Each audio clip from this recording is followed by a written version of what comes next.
जय श्रीकृष्ण, दंडवत प्रणाम।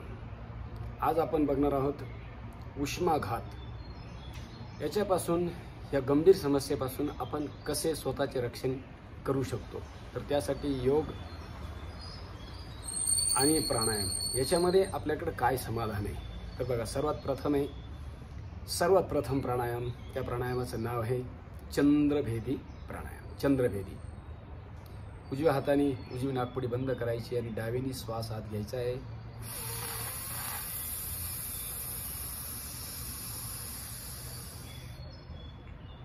डाव्या नाकपुडीने श्वास आत घेऊन थोड्या वेळ थांबायचं आहे। यथाशक्ती थांबण्याचा क्रम जो आहे किंवा ही जी विधी आहे ही जोर जबरदस्ती नाही। तन्मे मनाः शिवसंकल्पमस्तु यथाशक्ती निरंतर, तुमची जितकी क्षमता आहे तितका वेळ थांबा आणि त्यानंतर डाव्या बाजूने भरलेला श्वास उजव्या बाजूने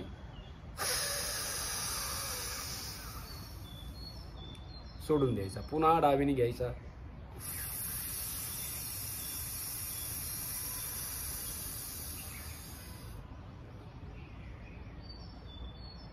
थोडं थांबायचं, कुंभक करायचं। कुंभक केल्यानंतर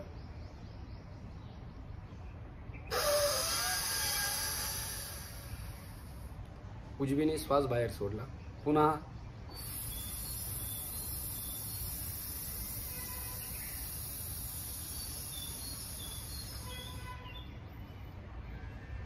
डाव्या नाकपुडीने घ्यायचा, थांबायचं, असा श्वास आत भरून थोडा वेळ थांबायचं।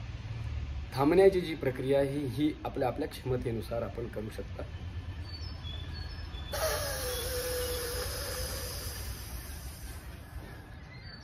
तर हा झाला आपला चंद्रभेदी प्राणायाम। डाव्या नाकपुडीने श्वास घ्यायचा आणि त्याला उजव्या नाकपुडीने सोडून द्यायचं। इतकं जरी केलं तरी पुरेसं आहे, बरोबर। इतकं म्हणजे उजवीने सोडणे, डावीने घेणे, उजवीने सोडणे, डावीने घेणे, ही प्रक्रिया निरंतर करत राहणे। तुम्ही कमीत कमी 25 वेळा, जास्तीत जास्त 100 वेळा करा। त्यानंतर पुढचा अभ्यास आहे, त्या अभ्यासाचं नाव आहे शीतली प्राणायाम। बघा, जिभेला असं बाहेर काढा,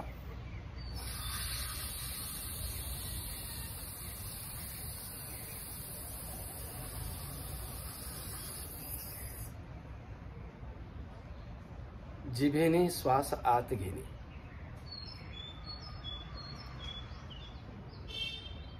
जिभेला दोन्ही बाजूनी दुमडायचं, जिभेची एक नळी करायची किंवा पन्हाळ करायची। त्यानंतर थोडा वेळ थांबायचं आणि थोड्या वेळ थांबल्यानंतर दोन्ही नाकपुड्यांनी तो श्वास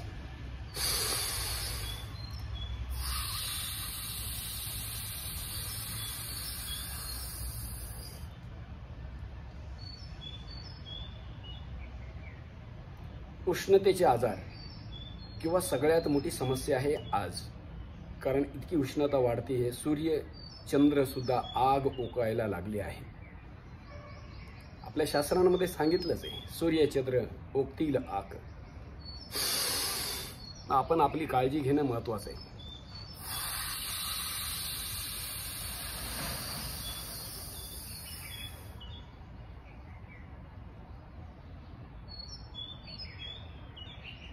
शांत चित्ताने करा, सहज करा, एकदम मस्त करा। विधी महत्त्वाची आहे, विधी, वेळ, समय, संकल्प आणि मग खरी होत असते सिद्धी। तर हे चंद्रभेदी प्राणायामाचे 3 आवर्तन तुम्हाला करून दाखवले, शीतलीचे 3। त्यानंतर हे शीतकारी प्राणायाम, दाताने श्वास खेचायचा आहे। बघा,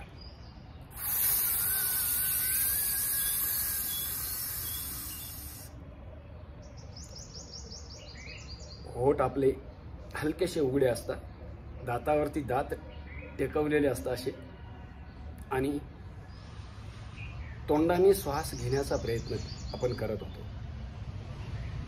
पुन्हा श्वास आत आल्यानंतर तीच विधी लक्षात ठेवा, आपल्या क्षमतेनुसार थांबा। त्यानंतर दोन्ही नाकपुड्यांनी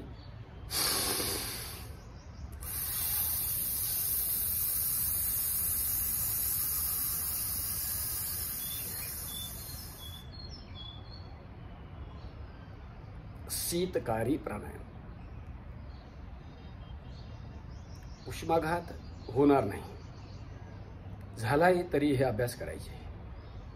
पण उष्माघात टाळण्यासाठी हे अत्यंत महत्त्वाचे अभ्यास आहे.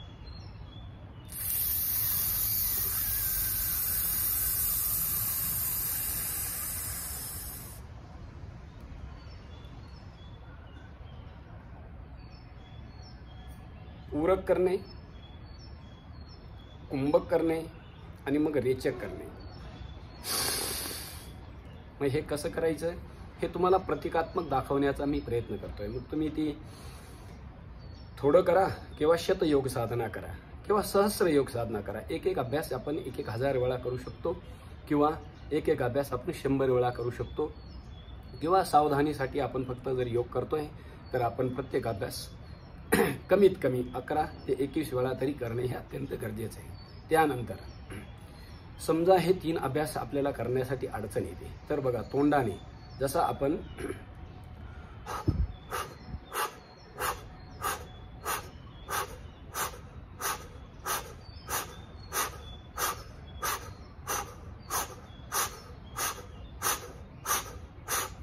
कपालभाती प्राणायाम करतो ना, बस तसंच. किंवा आपण जशी फुंकर मारतो, फुकणीने फुंकर मारतो, बस तसंच आपल्याला तोंडाने फुंकर मारायची, श्वास बाहेर सोडायचा आहे. बघा,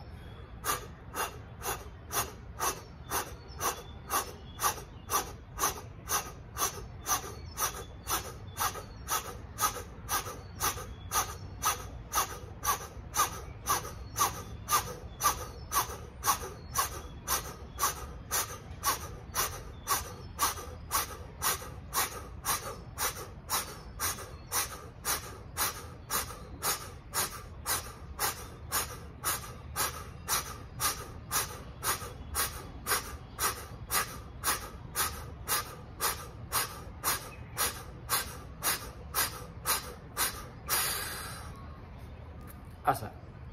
त्यानंतर पुढचा अभ्यास 5वा, शीतली पूरक आणि भ्रामरी रेचक. बघा, शीतली पूरक म्हणजे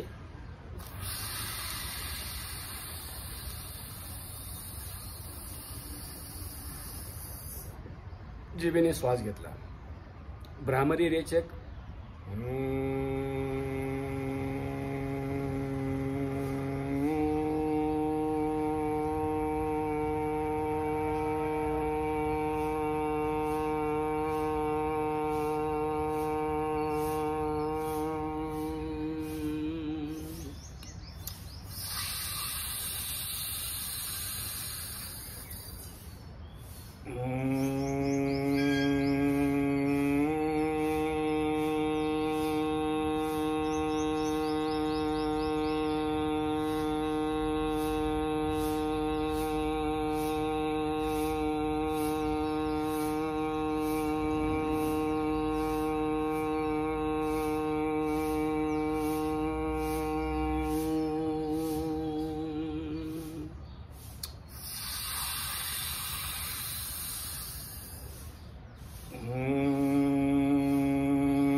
शीतली पूरक आणि भ्रामरी रेचक. त्यानंतर आपण करणार आहे अंतिम अभ्यास शीतकारी पूरक आणि ओंकार रेचक. दाताने श्वास भरायचा आहे.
आणि त्यानंतर थोडं शांत व्हायचं आहे, थोडं आत्मचिंतन, थोडं अवलोकन करायचं आहे.